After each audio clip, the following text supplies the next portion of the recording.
చూస్తే జలముల యొద్ద నాటబడిన చెట్టు అంటే నీటి సరఫరా నిరంతరం ఉండే చెట్టు ఏ రీతిగా ఉంటుంది? ఎండిపోతుందా? ఒక చెరువు పక్కన చెట్లు ఉంటాయి, ఎప్పుడైనా ఎండిపోతాయి? అవి ఎప్పుడు ఎండిపోవు. ఎందుకు?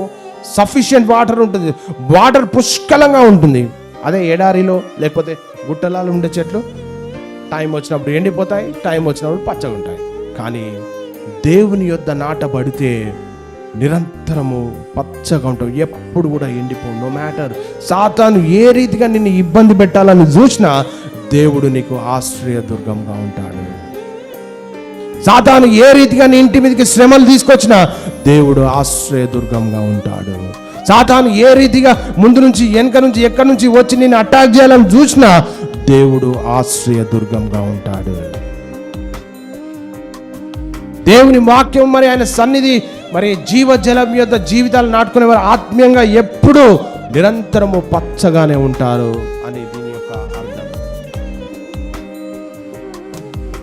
వెట్ట కలిగినను దానికి భయపడదు అంటే జీవితంలో కష్టాలు, శ్రమలు, తీవ్ర ఇబ్బందులు మరి ఎదురైన దేవుణ్ణి నమ్ముకున్నవాడు అధైర్యపడడు.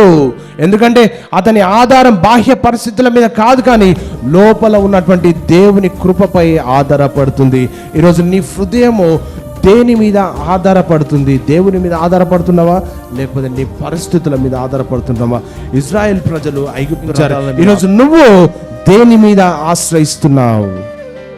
ఈరోజు నువ్వు దేవుని మీద కాకుండా దేని మీద ఆశ్రయించాలని చూస్తున్నావు?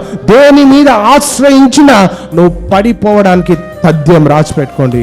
దేవుడు లేకుండా మన జీవితంలో ఎన్ని కలిగి ఉన్నా అవన్నీ కూడా నాశనానికి దారి తీస్తాయి. ఆకు పచ్చగా ఉంటుందంట అంటే కష్టకాలంలో కూడా మరి వారి ముఖాల్లో జీవితాల్లో శాంతి, సమాధానం, నెమ్మది కలిగి మనము సుఖ సంతోషాలతో భూమి మీద జీవిస్తాం. వర్షం లేని సంవత్సరంలో చింతన ఉందంటే లోకంలో ఆర్థిక సమస్యలు, సంక్షోభాలు, కరువులు లేదా అనారోగ్యాలు వచ్చినప్పుడు బైబిల్ చెప్తుంది దేవుని మీద ఆధారపడే వారికి ఆర్థిక మాంద్యం ఉండదు. వర్షము లేని సంవత్సరంలో చింతన ఉండదు అని ఉంది బైబిల్లో. మీ బైబిల్లో ఉందా మాట? వర్షము లేని సంవత్సరం, నో మ్యాటర్, నీకు వర్షంతో పని లేదు. దేవుని మీద ఆధారపడితే లోకంలో ఆర్థిక సంక్షోభాలు వచ్చిన, కరువులు, అనారోగ్య సమస్యలు వచ్చినప్పటికీ దేవుని మీద ఆధారపడే వ్యక్తి చింతనొందడు, ఆందోళన చెందడు. అది దేవుని ఆశీర్వాదం. కాపు మానదంటే ఇక్కడ చూస్తే ఏ కాలంలోనైనా వారు మంచి ప్రవర్తన, ప్రేమ, విశ్వాసం, ఇతరులకు సహాయపడే ఆత్మీయ ఫలాలు ఫలిస్తూనే మరి దేవునికి ఆశీర్వాదకరంగా, మనుషులకు ఆశీర్వాదకరంగా ఉంటారు.